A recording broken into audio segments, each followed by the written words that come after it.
మీ business promotion ads కోసం లేదా పుట్టినరోజులు, వివాహ వార్షికోత్సవాలు, పదవీ విరమణలు మొదలగు అన్ని కార్యాలకు మా 69 టీవీని సంప్రదించగలరు. నమస్తే, వెల్కమ్ టు 69 టీవీ. నేను సుమాంజలి. ముందుగా బులెటిన్లోని హెడ్లైన్స్. చేరలింగంపల్లి అమీన్పూర్ సరిహద్దుల్లో అక్రమ నిర్మాణంపై చర్య. ప్రభుత్వ భూమిని నిర్మించిన అపార్ట్మెంటు హైడ్రా సిబ్బంది కూల్చివేత.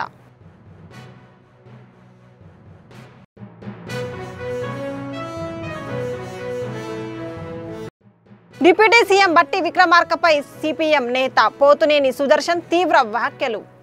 మదిరలో హత్య రాజకీయాలను ప్రోత్సహిస్తే ఊరుకోమని హెచ్చరిక.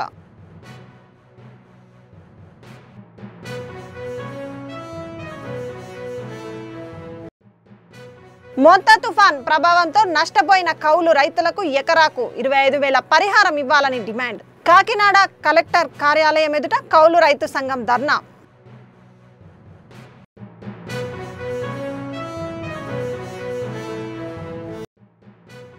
మెదక్ జిల్లా తూప్రాన్ మండలంలో చిరుత సంచారం కలకలం.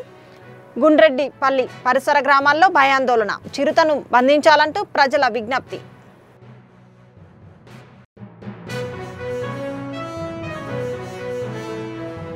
ఇక డీటెయిల్స్లోకి వెళ్తే, మంచిర్యాల జిల్లా బెల్లంపల్లి పట్టణం అంబేద్కర్ చౌరస్తాలో పోలీస్ బందోబస్తు నడుమ మున్సిపల్ అధికారులు రోడ్డు విస్తరణ పనులు చేపట్టారు. బజార్ ఏరియాలో చిరు వ్యాపారస్తులు ధర్నా చేపట్టారు. మున్సిపల్ కమిషనర్ డౌన్ డౌన్ అంటూ నినాదాలు చేశారు.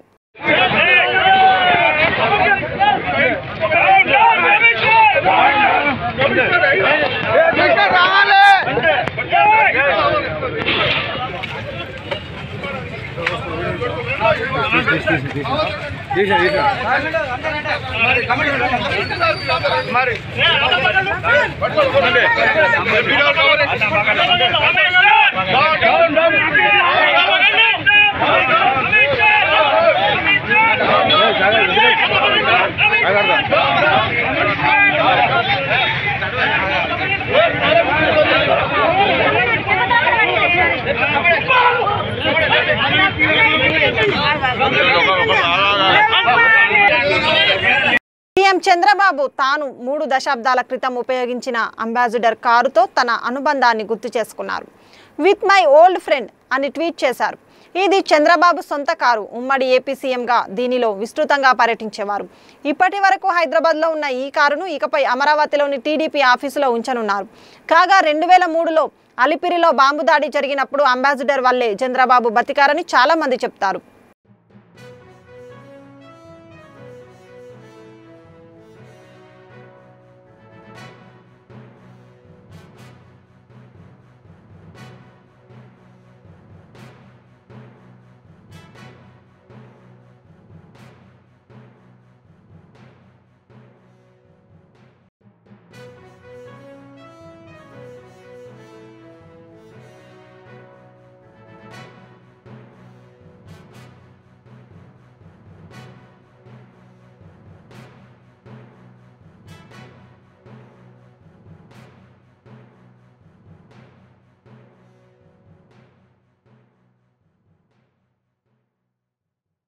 ఎన్టీఆర్ జిల్లా విజయవాడ జగన్ రెడ్డి ఏపీని లక్షల కోట్ల అప్పులు పాలు చేశాడు. చంద్రబాబు గారి అనుభవం, సమర్థతతో ఆర్థిక వ్యవస్థను గాడిలో పెట్టారు. లక్షల మంది రైతుల కష్టాన్ని కేంద్ర ప్రభుత్వం దృష్టికి తీసుకువెళ్లిన చంద్రబాబు 5,244 కోట్లు నష్టం జరిగింది. సాయం చేయాలని విజ్ఞప్తి.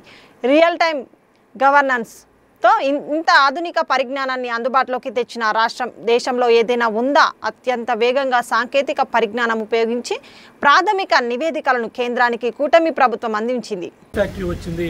కియా ఫ్యాక్టరీ రావడం వల్ల లక్షల కార్లు ఇవాళ దేశ విదేశాలకు వెళ్ళినాయి. మన రాష్ట్రంలో తిరుగుతున్నాయి కియా కార్లు. ఎంతోమందికి, లక్షల మందికి ఉపాధి అవకాశాలు, రైతులు భూముల విలువ పెరిగినాయి. ఒక పరిశ్రమ వస్తే ఏ విధంగా భూముల విలువ పెరుగుతాయి, ఏ విధంగా ఉపాధి అవకాశాలు వస్తాయి అనేది కియా పరిశ్రమే ఒక ఉదాహరణ.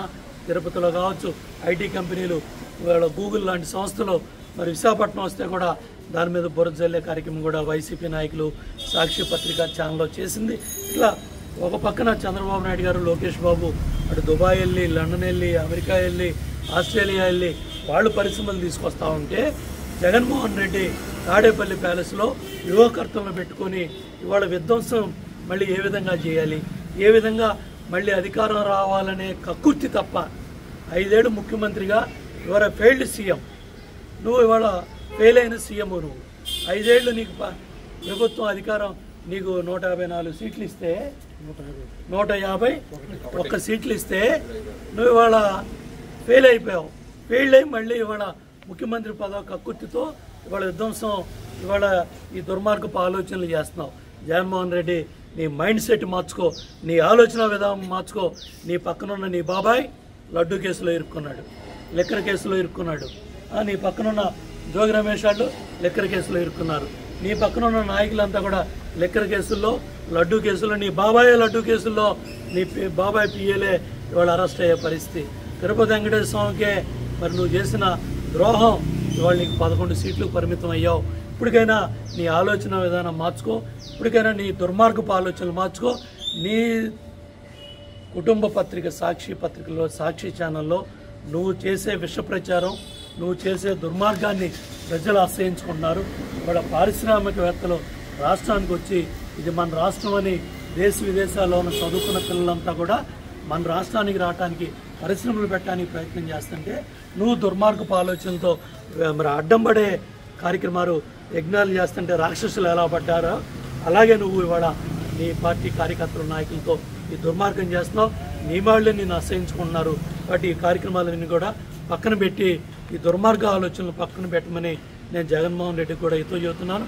తప్పకుండా ఇవాళ కూటమి ప్రభుత్వం అధికారంలో చంద్రబాబు గారి నాయకత్వంలో అటు పవన్ కళ్యాణ్ గారు, లోకేష్ బాబు, మరి బీజేపీ పార్టీ అందరం కూడా కలిసి కేంద్రంలో నరేంద్ర మోడీ గారు, రాష్ట్రంలో చంద్రబాబు గారి నాయకత్వంలో రాష్ట్రం ముందుకెళ్తా ఉంది. అన్ని రంగాల్లో కూడా చంద్రబాబు నాయుడు గారు మరి ప్రజలను ముందుకు తీసుకురావడానికి ఆయన వంతు కర్తవ్యంగా మరి లండన్ కూడా వెళ్ళి అక్కడ పారిశ్రామికవేత్తలను కూడా పిలవడానికి ఆయన మరి లండన్ వెళ్తా ఉన్నారు. తప్పకుండా కార్యక్రమం జయప్రదం అవ్వాలని అందరికీ ధన్యవాదాలు. ఫ్యాక్టరీ వచ్చింది. కియా ఫ్యాక్టరీ రావడం వల్ల లక్షల కార్లు ఇవాళ దేశ విదేశాలకు వెళ్ళినాయి. మన రాష్ట్రంలో తిరుగుతున్నాయి కియా కార్లు. ఎంతోమందికి, లక్షల మందికి ఉపాధి అవకాశాలు, రైతులు భూముల విలువ పెరిగినాయి. ఒక పరిశ్రమ వస్తే ఏ విధంగా భూముల విలువ పెరుగుతాయి, ఏ విధంగా ఉపాధి అవకాశాలు వస్తాయి అనేది కియా పరిశ్రమే ఒక ఉదాహరణ. తిరుపతిలో కావచ్చు, ఐటీ కంపెనీలు, ఇవాళ గూగుల్ లాంటి సంస్థలు మరి విశాఖపట్నం వస్తే కూడా దాని మీద బురద జల్లే కార్యక్రమం కూడా వైసీపీ నాయకులు సాక్షి పత్రికా ఛానల్లో చేసింది. ఇట్లా ఒక పక్కన చంద్రబాబు నాయుడు గారు, లోకేష్ బాబు అటు దుబాయ్ వెళ్ళి, లండన్ వెళ్ళి, అమెరికా వెళ్ళి, ఆస్ట్రేలియా వెళ్ళి వాళ్ళు పరిశ్రమలు తీసుకొస్తా ఉంటే జగన్మోహన్ రెడ్డి తాడేపల్లి ప్యాలెస్లో యువకర్తలను పెట్టుకొని ఇవాళ విధ్వంసం మళ్ళీ ఏ విధంగా చేయాలి, ఏ విధంగా మళ్ళీ అధికారం రావాలనే కక్కుర్తి తప్ప 5 ఏళ్ళు ముఖ్యమంత్రిగా ఇవాళ ఫెయిల్డ్ సీఎం, నువ్వు ఇవాళ ఫెయిల్ అయిన సీఎం, నువ్వు 5 ఏళ్ళు నీకు ప్రభుత్వం అధికారం, నీకు 154 సీట్లు ఇస్తే 151 సీట్లు ఇస్తే నువ్వు ఇవాళ ఫెయిల్ అయిపోయావు. ఫెయిల్ అయ్యి మళ్ళీ ఇవాళ ముఖ్యమంత్రి పదవి కక్కుర్తితో ఇవాళ విధ్వంసం, ఇవాళ ఈ దుర్మార్గపు ఆలోచనలు చేస్తున్నావు. జగన్మోహన్ రెడ్డి, నీ మైండ్ సెట్ మార్చుకో, నీ ఆలోచన విధానం మార్చుకో. నీ పక్కనున్న నీ బాబాయ్ లడ్డు కేసులో ఇరుక్కున్నాడు, లిక్కర్ కేసులో ఇరుక్కున్నాడు. నీ పక్కనున్న జోగి రమేష్ వాళ్ళు లిక్కర్ కేసులో ఇరుక్కున్నారు. నీ పక్కనున్న నాయకులంతా కూడా లిక్కర్ కేసుల్లో, లడ్డు కేసుల్లో, నీ బాబాయ్ లడ్డు కేసుల్లో నీ బాబాయ్ పిఏలే ఇవాళ అరెస్ట్ అయ్యే పరిస్థితి. తిరుపతి వెంకటేశ్వర స్వామికే మరి నువ్వు చేసిన ద్రోహం ఇవాళ నీకు 11 సీట్లు పరిమితం అయ్యావు. ఇప్పటికైనా నీ ఆలోచన విధానం మార్చుకో, ఇప్పటికైనా నీ దుర్మార్గపు ఆలోచనలు మార్చుకో. నీ కుటుంబ పత్రిక సాక్షి పత్రికలో, సాక్షి ఛానల్లో నువ్వు చేసే విష ప్రచారం, నువ్వు చేసే దుర్మార్గాన్ని ప్రజలు ఆశ్రయించుకుంటున్నారు. ఇవాళ పారిశ్రామికవేత్తలు రాష్ట్రానికి వచ్చి ఇది మన రాష్ట్రం అని దేశ విదేశాల్లో ఉన్న చదువుకున్న పిల్లలంతా కూడా మన రాష్ట్రానికి రావడానికి, పరిశ్రమలు పెట్టడానికి ప్రయత్నం చేస్తుంటే నువ్వు దుర్మార్గపు ఆలోచనలతో మరి అడ్డం పడే కార్యక్రమాలు, యజ్ఞాలు చేస్తుంటే రాక్షసులు ఎలా పడ్డారో అలాగే నువ్వు ఇవాళ నీ పార్టీ కార్యకర్తల నాయకులతో ఈ దుర్మార్గం చేస్తున్నావు. నీ వాళ్ళే నిన్ను అసహించుకుంటున్నారు. కాబట్టి ఈ కార్యక్రమాలన్నీ కూడా పక్కన పెట్టి ఈ దుర్మార్గ ఆలోచనలు పక్కన పెట్టమని నేను జగన్మోహన్ రెడ్డికి కూడా హితవు చెబుతున్నాను. తప్పకుండా ఇవాళ కూటమి ప్రభుత్వం అధికారంలో చంద్రబాబు గారి నాయకత్వంలో అటు పవన్ కళ్యాణ్ గారు, లోకేష్ బాబు, మరి బీజేపీ పార్టీ అందరం కూడా కలిసి కేంద్రంలో నరేంద్ర మోడీ గారు, రాష్ట్రంలో చంద్రబాబు గారి నాయకత్వంలో రాష్ట్రం ముందుకెళ్తా ఉంది. అన్ని రంగాల్లో కూడా చంద్రబాబు నాయుడు గారు మరి ప్రజలను ముందుకు తీసుకురావడానికి ఆయన వంతు కర్తవ్యంగా మరి లండన్ కూడా వెళ్ళి అక్కడ పారిశ్రామికవేత్తలను కూడా పిలవడానికి ఆయన మరి లండన్ వెళ్తా ఉన్నారు. తప్పకుండా కార్యక్రమాన్ని జయప్రదం అవ్వాలని అందరికీ ధన్యవాదాలు. మని ఆయన కేంద్ర ప్రభుత్వానికి మరి ఇమ్మీడియట్గా ఇవాళ సాంకేతిక పరిజ్ఞానాన్ని ఉపయోగించి ఈ 2 లక్షల మంది కష్టం వచ్చింది రైతులకి. ఈ కష్టం వచ్చిన రైతును ఆదుకోవాలి, పెద్ద ఎత్తున ఉదారంగా కేంద్ర రాష్ట్ర ప్రభుత్వాలు ఆదుకోవాలి, రైతులకు ధైర్యం చెప్పాలి, పొలాల్లోకి వెళ్ళండి, పొలాల్లో నిలబడ్డ నీళ్ళని బయటికి పంపించండి అని చెప్పేసి వాళ్ళ చంద్రబాబు నాయుడు గారు దగ్గర 2 లక్షల మంది రైతుల కష్టాన్ని 3,75,000 ఎకరాల్లో పెద్ద ఇల్లు పెద్ద ఎండుంది ఇల్లు జాగ్రత్త అట్లా తల్లి ఒకసారి డాక్టర్లతో మాట్లాడిన జాగ్రత్త. ఇవాళ ఈ 2 లక్షల మంది రైతులకు వచ్చిన కష్టాన్ని ఇమ్మీడియట్గా కేంద్ర ప్రభుత్వం దృష్టికి తీసుకెళ్ళడమే కాకుండా కేంద్ర మోడీ గారి దృష్టికి తీసుకెళ్ళడమే కాకుండా ఆక్వా రంగంలో కూడా భారీ నష్టం వచ్చింది. 514 కోట్లు ఇమ్మని ప్రాథమిక నష్టం అసెస్ చేశారు. అట్లాగే 1434 గ్రామాలు 58 పట్టణాలపై తుఫాను ప్రభావం పడింది మొన్న. అట్లాగే దగ్గర 187 మండలాల్లో భారీ, అతి భారీ, అత్యంత భారీ వర్షాలు పడ్డాయి. అర్థం చేసుకో జగన్మోహన్ రెడ్డి, ఇవాళ ప్రకృతి ఈ విధంగా ఇబ్బంది పెడితే నువ్వేందయ్యా కూర్చొని నోటికి వచ్చినట్టు అద్దు అదుపు లేకుండా తాడేపల్లి ప్యాలెస్లో కూర్చొని నువ్వేదో వీడియో కాన్ఫరెన్స్ మీ పార్టీ నాయకులతో పెట్టి నువ్వేదో బురజాలండి లేదా అది చేయలేదు ఇది చేయలేదు అని మాట్లాడుతున్నావు. అసలు దేశంలో ఇంత టెక్నాలజీ ఎవరు ఉపయోగిస్తూ ఉన్నారు? రియల్ టైమ్ గవర్నెన్స్లో ఈ విధంగా చాలా రాష్ట్రాలు ఉన్నాయి, కేంద్రపాలిత ప్రాంతాలు ఉన్నాయి. ఇంత టెక్నాలజీని, ఇంత ఆధునిక సాంకేతిక పరిజ్ఞానాన్ని ఎవరో అందుబాటులో తీసుకొచ్చారు? ఇవాళ ఈ విధంగా మరి తుఫాన్ వెళ్ళిన 2-3 రోజుల్లోనే ఈ కార్యక్రమాలన్నీ కూడా బయటికి తీసుకొచ్చారు. 4,794 కిలోమీటర్లు పొడవైన రహదారులు కావచ్చు, గొంతులు పడ్డ అన్నీ కూడా కేంద్రానికి ప్రాథమిక నివేదిక పంపించారు. మరమ్మతులు పునరుద్ధరణకి రోడ్డుకు సంబంధించి 2,744 కోట్లు ఇమ్మీడియట్గా కావాలని చెప్పేసి అడిగారు. ఇమ్మీడియట్గా చంద్రబాబు నాయుడు గారు ఆదేశించింది కూడా అగ్రికల్చర్ అధికారులు, హార్టికల్చర్ అధికారులు, వ్యవసాయ శాఖ అధికారులు, కమర్షియల్ క్రాప్స్లో, హార్టికల్చర్ క్రాప్లో వరి పంట దగ్గర ఏదైతే పడిపోయిన కమర్షియల్ క్రాప్స్, హార్టికల్చర్ క్రాప్స్కి సంబంధించి ఇమ్మీడియట్గా పొలాల్లో నీరు తొలగించండి, రైతుకు అండగా ఉండండి. అగ్రికల్చర్ యూనివర్సిటీల్లో పనిచేస్తూ ఉన్న శాస్త్రవేత్తలంతా కూడా గ్రామాలకు రండి. ఇవాళ వరి పంట కాపాడుకోవడానికి, ఉన్న పంటను నిలబెట్టుకోవడానికి ఏం జాగ్రత్తలు తీసుకోవాలి, ఏ మందులు వాడాలి, ఇమ్మీడియట్గా తక్షణ పొలాల్లో ఉన్న నీళ్ళన్నీ కూడా ఆ డ్రైన్స్ అన్ని కూడా శుభ్రం చేసుకొని అవన్నీ కూడా బయటికి పంపించే కార్యక్రమం తీసుకొని రైతుల్ని కాపాడమని చెప్పేసి 17 రంగాల్లో దగ్గర ఇవాళ ఉన్న పరిస్థితిలోనే 5,244 కోట్లు ఇవ్వండి. 2 లక్షల మంది రైతులకి నష్టం వచ్చింది. దగ్గర వ్యవసాయానికి 829 కోట్లు ఇవ్వండి. అట్లాగే ఉద్యాన పంటలకి 39 కోట్లు ఇవ్వండి. పట్టుకి 69 లక్షలు, పశుసంవర్ధక 155 లక్షలు, మత్స్య ఏదైతే ఇబ్బంది పడుతుందో ఆ శాఖకి 514 కోట్లు, పురపాలక పట్టణాభివృద్ధికి 109 కోట్లు, అట్లాగే గృహ నిర్మాణానికి 6 కోట్లు, రహదారులకి 2,744 కోట్లు, జలవనరుల శాఖకి దగ్గర 234 కోట్లు, ఆర్డబ్ల్యూఎస్ తాగునీటికి 12,58 లక్షలు, విద్యుత్కి 19 కోట్లు, పాఠశాలల అంగన్వాడీలకి 110 కోట్లు, పంచాయతీరాజ్ గ్రామీణాభివృద్ధికి 548 కోట్లు, చేనేతకి 9 కోట్లు, ఆరోగ్య కేంద్రాలు 2 కోట్లు.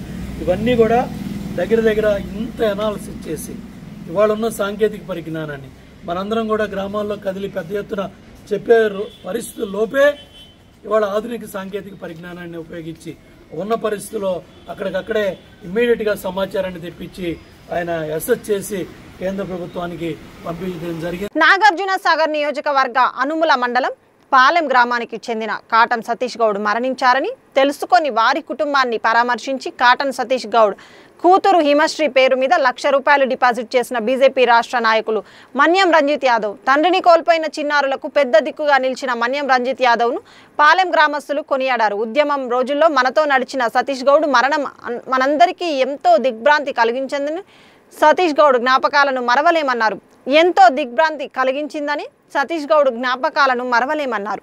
ఏ కార్యకర్తకు ఆపద వచ్చినా ముందుంటామని మన్యం రంజిత్ యాదవ్ తెలిపారు.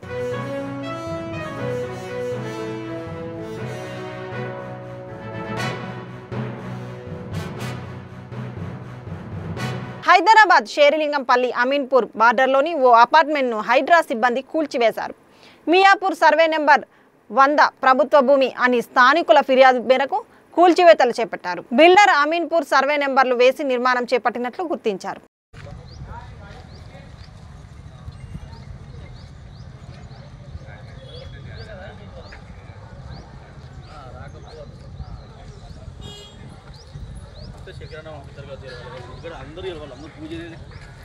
వాళ్ళ ఫ్యామిలీనే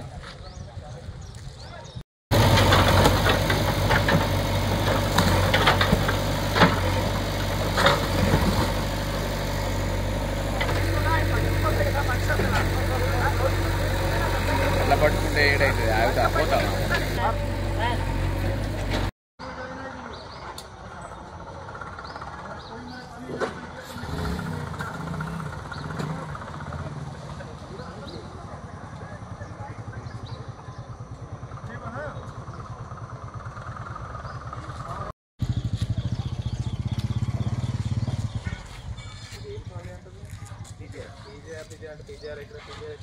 మమ్మల్ని కన్ఫ్యూజ్ చేస్తున్నారు.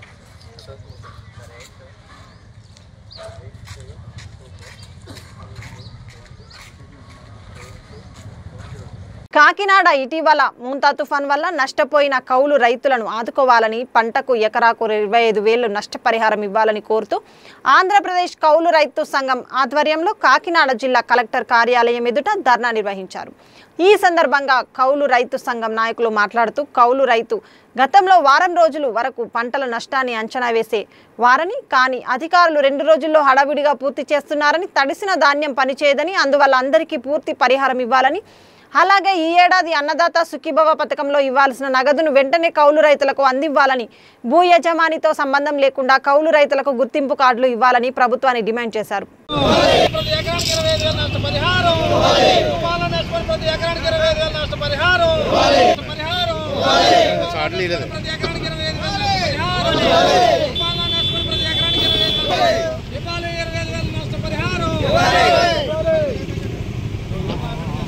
భారీ వర్షాలకు పాడిన పంట నష్టపరిహారం వెంటనే కౌలు రైతులందరికీ గుర్తింపు కార్డులు, కౌలు రైతులందరికీ గుర్తింపు కార్డులు, కౌలు రైతులందరికీ గుర్తింపు కార్డులు, భూ యజమానితో సంబంధం లేకుండా కౌలు రైతులందరికీ గుర్తింపు కార్డు ఆదుకోవాలి. భారీ వర్షాలకు నష్టపోయిన కౌలు రైతుల్ని, భారీ వర్షాలకు నష్టపోయిన కౌలు రైతుల్ని, భారీ వర్షాలకు నష్టపోయిన కౌలు రైతులు వెంటనే, భారీ వర్షాలకు నష్టపోయిన కౌలు రైతులందరినీ వెంటనే, భారీ వర్షాలకు నష్టపోయిన కౌలు రైతు రూపాయలు, పంట నష్టపోయిన కౌలు రైతులకు 25,000 రూపాయలు, కౌలు రైతులకు నష్టపరిహారం. వర్షాలు తుఫానులతో నష్టపోయిన రైతులకి కౌలు రైతులకి 25,000 నష్టపరిహారం, ఎకరానికి 25,000 నష్టపరిహారం, రైతులకి అన్నదాత సుఖీభవ పరిహారం వెంటనే, అన్నదాత సుఖీభవ పరిహారం 20,000 రూపాయలు వెంటనే, అన్నదాత సుఖీభవ పరిహారం. రుణ ప్రణాళిక కూడా 4,000 కోట్లు అయితే 3,000 కోట్లు. ఎం హరిబాబు, రాష్ట్ర కార్యదర్శి, ఆంధ్రప్రదేశ్ కౌలు రైతుల సంఘం, విజయవాడ. ఇటీవల వచ్చినటువంటి తుఫాను వల్ల ప్రభుత్వం చర్యలు చాలా అత్యంత దుర్మార్గంగా ఉన్నాయి. ఒకటి, ఇప్పటి వరకు పంట వేసిన తర్వాత నెల రోజుల్లో ఈ క్రాప్ చేయాలి, కానీ ఈ క్రాప్ రాష్ట్ర వ్యాప్తంగా పూర్తవలా. ఈ క్రాప్ పూర్తవ్వకపోతే మేము నష్టపరిహారం ఇవ్వం, పంట రుణాలు ఇవ్వం, పంటల బీమా కూడా ఇవ్వమంటారు. కాబట్టి ఈ క్రాప్ చేయని నేరం ప్రభుత్వాన్ని, వ్యవసాయ శాఖది. ఆ శిక్ష మాత్రం కౌలు రైతులకి వేస్తున్నారు. ఇది ఏమాత్రం అంగీకరించే ప్రశ్నే లేదు. రాష్ట్ర వ్యాప్తంగా రేపు 3వ తారీఖు కూడా అన్ని జిల్లా కలెక్టరేట్ల వద్ద పెద్ద ఎత్తున ఆందోళన కూడా చేస్తున్నాం. రెండో విషయం ఏమంటే 33% పంట పోతే నష్టపరిహారం రాయమని గైడ్లైన్స్ ఇచ్చారు. అంటే 33% పోతే మిగతా 60% సుమారుగా పంట మిగిలిన్నా మేము రాస్తామని అర్థం. కానీ ఈ 33% పంట పోతే నష్టపరిహారం రాస్తే ఆ సర్వే నెంబర్లో ఉన్న మిగతా ధాన్యాన్ని మేము కొనమని చెప్తున్నారు. ఇంతకంటే ఈ ప్రభుత్వం దుర్మార్గమైన చర్య ఇంకోటి ఉండదు అని చెప్పేసి మేము చెప్తున్నాం. అంటే 33% రాస్తారు, 60% మిగిలిన ధాన్యాన్ని మీరు కొనరనమాట. అంటే పైగా ఇంకొక తుఫాన్ ఏమన్నా వస్తే ఈ సంవత్సరం మేము అప్పుడు నష్టపరిహారం కూడా ఉన్నారు. అంటే ఇంకో తుఫాన్ రావాలనుకుంటున్నారేమో, నష్టపరిహారం ఎగ్గొట్టాలనుకుంటున్నారేమో, మాకు అర్థం కావట్లేదు. అందుకని ఇప్పుడున్న పరిస్థితిలో ఈ ప్రభుత్వం ఈ క్రాప్తో సంబంధం లేకోకుండా వాస్తవంగా పంట సాగు చేసే వాళ్ళని గుర్తించి ఆ పొలాలకు వెళ్ళి జియో ట్యాగ్ చేసి వాళ్ళందరికీ నష్టపరిహారం ఇవ్వాలి. అది భూ యజమానికి కాకుండా వాస్తవంగా సాగు చేస్తున్న కౌలుదారుల పేరుతో రాయాలని చెప్పేసి మేము డిమాండ్ చేస్తున్నాం. రెండో విషయం, ఈ ప్రభుత్వం అధికారంలోకి రాకముందు పాత ప్రభుత్వం దుర్మార్గమైంది, ఆయన దుర్మార్గమైన చట్టం చేశాడు, మేము చాలా మానవతామూర్తులు అని చెప్పేసి ఊరు వాడ మోగారు. కానీ ఈ ప్రభుత్వం అధికారంలోకి వచ్చి 2 సీజన్లు అయిపోయినాయి, ఇప్పటి వరకు పాత చట్టాన్ని మార్చలేదు. అన్నదాత సుఖీభావ ఒక్క కౌలు రైతుకు కూడా ఇవ్వలేదు. అంటే వ్యవసాయం సాగు చేయని భూ యజమానులు పట్టణాల్లో, అమెరికాలో, ఆస్ట్రేలియాలో ఉన్న వాళ్ళకి మీరు 10,000 రూపాయలు వేశారు, కానీ ₹1 కూడా కౌలు రైతులు ఈ అన్నదాత సుఖీభావ వేయలేదు. అంటే మీ ప్రభుత్వం కౌలు రైతుల ఎట్లాంటి కర్కశమంగా వ్యవహరిస్తూ చూడాలి. పవన్ కళ్యాణ్ గారు ఎన్నికల ముందు ఈ కౌలు రైతు ఆత్మహత్య చేసుకున్న కుటుంబాలకు ఇచ్చి ₹1,00,000 కొంతమందికి ఇచ్చి అబ్బో మేము బోళ్ళు అంత చేస్తున్నాం అన్నాడు. కానీ వీళ్ళు అధికారంలోకి వచ్చిన తర్వాత చట్టం మార్చరు, అన్నదాత సుఖీభావ ఎవరు, పంట రుణాలు ఎవరు, పంటల నష్టపరిహారం కానీ పంటల బీమా కానీ ఎవరు. అంటే ఏరు దాటేదాకా ఏటి మల్లయ్యాను, ఏరు దాటిన తర్వాత బోడి మల్లయ్య సొంతంగా ఇవాళ జనసేన కానీ, తెలుగుదేశం కానీ, కూటమి ప్రభుత్వం కానీ వ్యవహరిస్తుంది. ఇది మంచిది కాదు. కౌలు రైతులు కూడా మేము కోరుతున్నాం, అయ్యా పోరాడితేనే ఈ సమస్యల పరిష్కారం అవుతాయి. ఉద్యోగులు విజయవాడలో ప్రదర్శన చేస్తే ముఖ్యమంత్రి వెంటనే ఒక డిఏ ప్రకటించాడు. అంగన్వాడీ వాళ్ళు, ఆశా వాళ్ళు ధర్నాలు చేస్తే వెంటనే జీతం పెంచావు. మీ అనేక కార్పొరేషన్లకి చైర్మన్ని, డైరెక్టర్లు వేసుకుని డబ్బులు ఇచ్చుకుంటున్నావు. మోడీ గారిని విశాఖపట్నం పిలిచి యోగాంధ్రాన్ని పెట్టి 100 కోట్లు ఖర్చు పెట్టావు. అంటే నీ ఇష్టం వచ్చిన సరదాలకి, షికారులకి 100 కోట్లు ఖర్చు పెట్టే రాష్ట్ర ప్రభుత్వం కౌలు రైతులకి ఎందుకు ఇవ్వదు? మీ అందరికీ అన్నం పెట్టే అన్నదాతలకి ఎందుకు అన్నదాత ఎవరు, ఎందుకు రుణాలు ఇవ్వాలని చెప్పేసి అడుగుతున్నాం. ఇది ఇప్పుడు పరిష్కారం చేయకపోతే రానున్న కాలంలో పెద్ద ఎత్తున ఉద్యమం చేయాల్సి వస్తుందని చెప్పి ఈ ప్రభుత్వానికి హెచ్చరిక చేస్తారు. ఖమ్మం డిప్యూటీ సీఎం బట్టి విక్రమార్కపై ఖమ్మం జిల్లా సిపిఎం నాయకుడు పోతునేని సుదర్శన్ సంచలన వ్యాఖ్యలు చేశారు. బట్టి నియోజకవర్గంలోనే ఎందుకు హత్యలు జరుగుతున్నాయి? ఇప్పటి వరకు జరిగిన 3 హత్యలు చేసింది కాంగ్రెస్ పార్టీ నాయకులే. ఎందుకు నువ్వు వాళ్ళని వెనుక వేసుకొని తిరుగుతున్నావని నిలదీశారు. బట్టి విక్రమార్క జాగ్రత్త, ఖబర్దార్, నేను ఉప ముఖ్యమంత్రిగా ఉన్నాను, అధికారంలో ఉన్నాను, సిపిఎం నాయకులను లేకుండా చేస్తాను అంటే ఊరుకునేదే లేదు. హత్య రాజకీయాలను ప్రోత్సహిస్తే ఊరుకునేది లేదని హెచ్చరించారు. మధిర నియోజకవర్గంలో అసలు శాంతి భద్రతలు ఉన్నాయా అని ఆయన ప్రశ్నించారు. ఈ నియోజకవర్గంలో శాంతి భద్రతలు సక్రమంగా ఉండాలని చెప్పేసి నువ్వు భావిస్తా ఉన్నావా? లేదంటే ఎలా ఉన్నా పర్వాలేదు, ఎవరిని చంపినా పర్వాలేదు అని చెప్పేసి అనుకుంటా ఉన్నావా? బట్టి విక్రమార్క నీకు హెచ్చరిస్తా ఉన్నాం, జాగ్రత్త, ఖబర్దార్ నువ్వు అనుకుంటా ఉన్నామేమో. నేను ఉప ముఖ్యమంత్రిగా ఉన్నా, అధికారంలో ఉన్నా, సిపిఎం నాయకుల్ని చంపేస్తా, ఎర్ర జెండా లేకుండా చేస్తానని. నువ్వు కాదు, నీ బాబు అంతకంటే పెద్దవాళ్ళు జలగం వెంకటరాజుల దగ్గర నుంచి ఈ జిల్లాలో సిపిఎం ని దెబ్బతీయాలని చెప్పేసి ప్రయత్నం చేస్తే వాళ్ళ తరం కాలేదు. నిత్యం ప్రజల్లో ఉండి, ప్రజల కోసం పనిచేసి, ప్రజల మధ్యలో ఉండి, ఎర్ర జెండా ప్రజల గుండెల్లో ఉండే జెండా, ప్రజల మనసుల్లో ఉండే జెండా. అందుకని దాన్ని తీసేయాలని చెప్పేసి కలలు కానీ హత్యా రాజకీయాలను ప్రోత్సహిస్తే సహించేటటువంటి పద్ధతి ఉండదు. బాధ్యత వహించాలి, బాధ్యత జవాబు చెప్పాలి, లేదా ఎవరి బాధ్యతలో తేల్చాలి. ఇష్టం వచ్చినట్టుగా గుండాలను పోషిస్తారా, రౌడీలను పోషిస్తారా? ఎంతకాలం ఈ రౌడీలు, గుండాలు మన నియోజకవర్గంలో రాజ్యం వెళ్తారు? ఇవాళ కాంగ్రెస్ నాయకులు చెప్తా ఉన్నారు, మా బట్టి విక్రమార్క గారు పప్పు శుద్ధ, ఏమీ తెలవదు. మేము అన్నామా బట్టి విక్రమార్క గారు చంపాడనో, చంపలేదనో, లేదు చంపించాడనో, చంపించలేదనో మేము అన్నామా? కానీ బట్టి విక్రమార్క గారు జవాబు చెప్పాలి కదా. ఎందుకు నీ కాంగ్రెస్ వాళ్ళే చంపుతా ఉన్నారు? ఎందుకు నువ్వు వాళ్ళని వెంటేసుకొని తిరుగుతా ఉన్నావు? ఎంతకాలం ఈ రకమైనటువంటి హత్యాకాండ కొనసాగిస్తారు? ఇక్కడ ఎవరు జవాబు చెప్పాలి? ఆయనే జవాబు చెప్పాలి. అందుకే జవాబు చెప్పకపోతే ఈ హత్యాకాండ ఇట్లాగే కొనసాగితే ప్రజలు చూస్తూ ఊరుకోరు, ఎర్ర జెండా చూస్తూ ఊరుకోదు.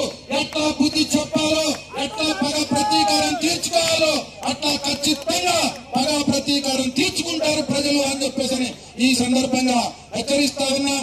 తగిన పద్ధతుల్లో శాంతి భద్రతలను కాపాడడంలో పోలీసులు వ్యవహరించకపోతే శాంతి భద్రతల పరిస్థితి సక్రమంగా ఉండకుండా అల్లకల్లోలం తలెత్తే అవకాశం ఉంటుంది. అందుకనే పోలీసు వారిని కోరుతా ఉన్నాం, అధికార పార్టీ ఒత్తిడికి లోనయ్యి ఇప్పుడు వాళ్ళ చర్యలు వాళ్ళ ప్రకటనలు మీ మీద కూడా ఒత్తిడి చేసేటట్టుగా ఉన్నాయి. మెదక్ జిల్లా తూప్రాన్ మండలం గుండ్రెడ్డిపల్లి గ్రామంలో చిరుత సంచారం కలకలం రేపింది. గ్రామానికి అనుకోని ఉన్న అడవి గుండుపై చిరుత ప్రతిరోజు పడుకొని కనిపిస్తుంది. దాంతో గుండ్రెడ్డిపల్లి మరియు పరిసర గ్రామాలైన దాతర్పల్లి, మల్కాపూర్, కొనాయిపల్లి గ్రామాల ప్రజలు తీవ్ర భయాందోళన చెందుతున్నారు. రైతులు పొలాలకు వెళ్లాలంటే జంకుతున్నారు. అధికారులు స్పందించి చిరుతను బంధించాలని స్థానిక ప్రజలు కోరుతున్నారు.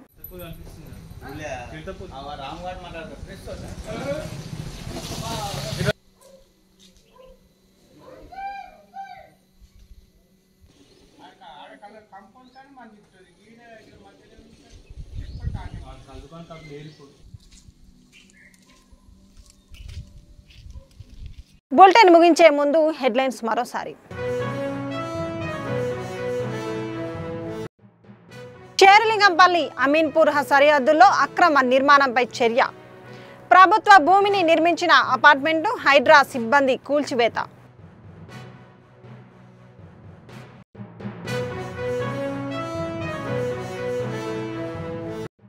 డిప్యూటీ సీఎం బట్టి విక్రమార్కపై సిపిఎం నేత పోతునేని సుదర్శన్ తీవ్ర వ్యాఖ్యలు.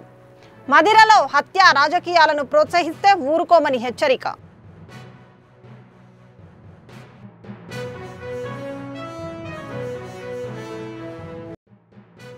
మోంతా తుఫాన్ ప్రభావంతో నష్టపోయిన కౌలు రైతులకు ఎకరాకు 25,000 పరిహారం ఇవ్వాలని డిమాండ్. కాకినాడ కలెక్టర్ కార్యాలయం ఎదుట కౌలు రైతు సంఘం ధర్నా.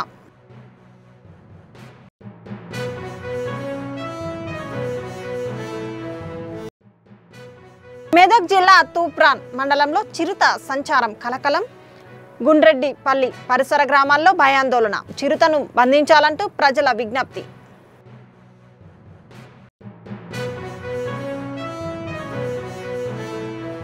ఇవి బులెటిన్ విశేషాలు. మరిన్ని అప్డేట్స్ కోసం చూస్తూనే ఉండండి 69 టీవీ న్యూస్. నేను సుమంజలి, సైనింగ్ ఆఫ్. మీ బిజినెస్ ప్రమోషన్ యాడ్స్ కోసం లేదా పుట్టినరోజులు, వివాహ వార్షికోత్సవాలు, పదవీ విరమణలు మొదలగు అన్ని కార్యాలకు మా 69 టీవీని సంప్రదించగలరు.